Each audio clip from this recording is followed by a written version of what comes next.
कहानी की शुरुआत एनी नाम की एक लड़की से होती है जो इस समय एक पार्टी में थी। एनी एक साधारण सी न्यूज रिपोर्टर थी, लेकिन वो नंबर 1 रिपोर्टर बनना चाहती थी। मगर आज के समय नंबर 1 रिपोर्टर हेजल थी और वो भी इस पार्टी में पहुंच चुकी थी। वो आकर एनी और उसके दोस्त माइक से मिलती है। ये दोनों लड़कियां चैनल 5 के लिए रिपोर्टिंग करती थी। हेजल चैनल 5 की मेन रिपोर्टर थी और एनी उसी की जगह लेकर नंबर 1 बनना चाहती थी। एनी से मिलने के बाद हेजल अपने दोस्त कैम से मिलती है। कैम चैनल 5 में कैमरामैन था और वो हमेशा हेजल को ही शूट करता था। हेजल की उम्र 35 के आसपास थी, लेकिन फिर भी उसने शादी नहीं की थी। उसे आज तक ऐसा कोई नहीं मिला था जिसे वो अपना जीवन साथी बना सके। हमारी इस कहानी में स्टीव नाम का आदमी भी है। स्टीव माइंस में काम करता था और वो माइंस में काम करने वाले लोगों का भी इंतजाम करता था। कुछ दिनों बाद एक ऐसी जगह पर जहाँ माइंस का काम हो रहा था, चैनल 5 के रिपोर्टर्स जहाँ माइंस की रिपोर्टिंग करने वाले थे और एनी इस मौके का फायदा उठाकर नंबर 1 रिपोर्टर बनना चाहती थी। चैनल 5 ने अपने रिपोर्टर्स के लिए एक टेबल पर पास रखे थे ताकि सभी अपना अपना पास लेकर माइंस की रिपोर्टिंग कर सकें। इन पासेस को दिखाकर ही रिपोर्टर्स माइंस में जा सकते थे।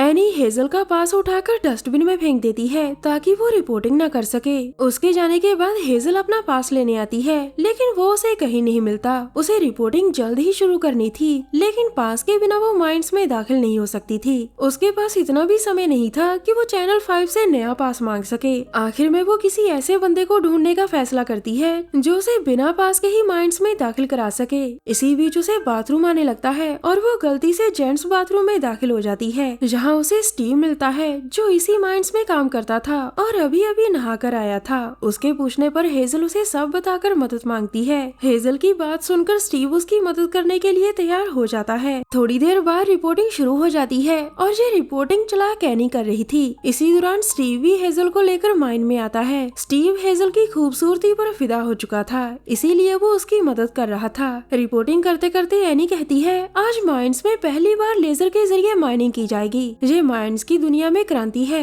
हेजल एनी को ध्यान से सुन रही थी। ये रिपोर्टिंग उसे ही करनी थी, लेकिन देर से पहुँचने के कारण एनी ने बाजी मार ली थी। इसी बीच एक लड़की लेजर मशीन ऑन करती है और फिर देखते ही देखते लेजर अपना काम शुरू कर देती है। माइन में मौजूद सभी लोग लेजर को देख रहे थे और इसी बीच हिली नाम का एक आदमी आगे बढ़कर अपनी गन निकाल लेता है। वो गन के दम पर लेजर बंद करवाना चाहता था और उसकी बात मानकर लेजर बंद भी कर दी जाती है। स्टीव उससे पूछता है कि तुम क्या चाहते हो, तो इसके जवाब में हिली कहता है, कई साल पहले मैं भी जहाँ माइंस में भरकर था, तुम लोग जिस जगह पर माइनिंग कर रहे हो उसके पीछे एक शैतानी ऑक्टोपस कैद है। अगर वो जगह टूट गई तो शैतानी ऑक्टोपस बाहर आ जाएगा। उसकी बात सुनकर सभी लोग हैरान होते हैं, जिसके बाद हिली उन्हें पूरी कहानी सुनाने लगता है। कई साल पहले 3 वर्कर्स माइंस में जांच कर रहे थे। इनमें से क्लीन शेव वाले का नाम बिली, कैमरे वाले का नाम हिली और दाढ़ी वाले का नाम टॉम था। माइंस की जांच करने के बाद ये तीनों वापस जाने लगते हैं। इसी बीच हिली को एक बड़ा सा जीव दिखाई देता है, जिस कारण वो वहीं रुककर उसकी तस्वीरें लेने लगता है। बिली और टॉम आगे बढ़ चुके थे और उन्हें आगे अजीब सी चट्टानें नजर आती हैं। अब वो चट्टानों को देख ही रहे थे कि तभी बिली को एक अजीब सी आवाज सुनाई देती है।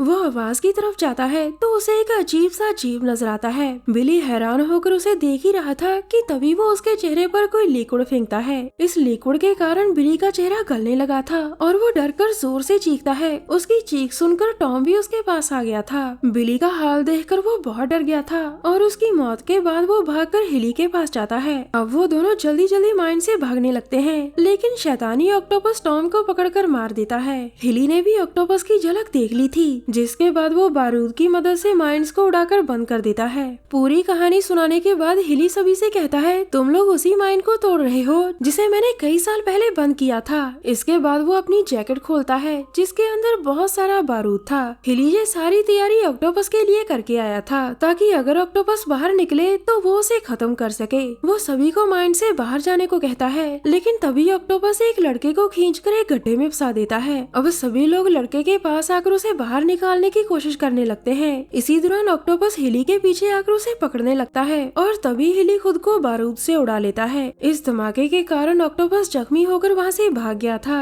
लेकिन इस धमाके ने कई लोगों की जान ले ली थी। हिली के धमाके ने माइन से बाहर जाने वाला रास्ता भी बंद कर दिया था और बचे हुए लोग भागते भागते अलग हो जाते हैं। थोड़ी देर बाद हेजल अपने आप को संभाल कर उठती है। धमाके के बाद वो सबसे अलग हो गई थी, लेकिन जल्द ही उसके सामने स्टीव आता है। अब दोनों मिलकर आगे बढ़ते हैं ताकि माइन से बाहर निकलने का रास्ता ढूंढ सकें। कुछ देर बाद वो एक अजीब सी जगह पर पहुंचते हैं जहां पत्थर का ऊंचा सा टेबल बना हुआ था। इस टेबल को देखकर वो दोनों बहुत हैरान थे और तभी उनकी नजर दीवारों पर पड़ती है। दीवारों पर कुछ लिखा हुआ था और हेजल इस भाषा को पढ़ना जानती थी। हेजल पढ़ती है कि इस जगह पर एक रानी रहती थी और वो शैतानी ऑक्टोपस को इंसानी बलि देकर उसे खुश करती थी। बदले में ऑक्टोपस उसे ताकत देता था और रानी इस ताकत से अपने दुश्मनों को खत्म करती थी। इसके बाद वो दोनों फिर से आगे बढ़ने लगते हैं और आगे जाकर उन्हें एक जगह पानी दिखता है। पानी के पास ही एक लड़ाका बैठा था जिसे देखकर हेजल कहती है इसकी लाश अकड़ चुकी होगी, मगर स्टीव उसकी बात की तरफ ज्यादा ध्यान नहीं देता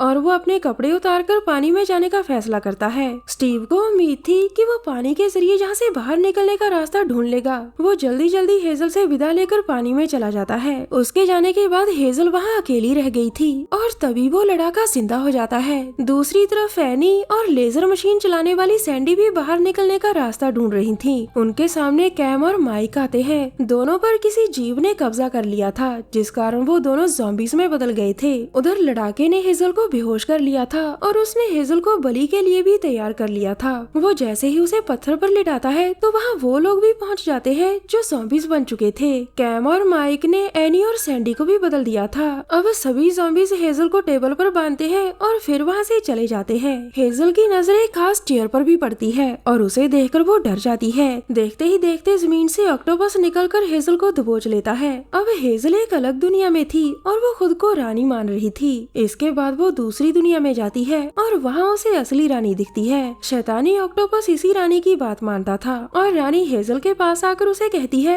मुझे उम्मीद है कि खुद को रानी बनी देखकर तुम्हें बहुत अच्छा लगा होगा। मैं तुम्हें मारना नहीं चाहती बल्कि अपने जैसा बनाना चाहती हूँ। उसी समय स्टीव हेजल को आजाद कर लेता है और आजाद होते ही हेजल असल दुनिया में लौट आती है। स्टीव के पास लड़ाके की तलवार थी जो उसे पानी के पास से मिली थी। अब वो दोनों फिर से बाहर निकलने की कोशिश करने लगते हैं, मगर इस बार स्टीव को पकड़कर कोई खींचता है और वो हेजल को तलवार देकर भागने को कहता है। स्टीव को खींचने वाले ज़ॉम्बीज थे और अब स्टीव उनके कब्जे में था। दूसरी तरफ हेजल घूमते घूमते उसी टेबल के पास आ गई थी जिसके ऊपर उसे ज़ॉम्बीज ने पहले बांधा था, जहाँ उसके सामने कई ज़ॉम्बीज आते हैं और वो सभी को तलवार से काट देती है। कैम भी यहाँ आया था और वो भी हेजल के हाथों मारा जाता है। ज़ॉम्बीज की मौत के बाद हेजल के सामने वही लड़ाका आता है जिसकी तलवार हेजल के पास थी। वो भी हेजल को मारना चाहता था लेकिन हेजल उसे ही मार देती है। अब हेजल फिर से आगे बढ़ रही थी मगर तभी एनी पीछे से उस पर वार कर उसे बेहोश कर देती है। थोड़ी देर बाद स्टीव और एनी दोनों ही ज़ॉम्बीज के कब्जे में थे।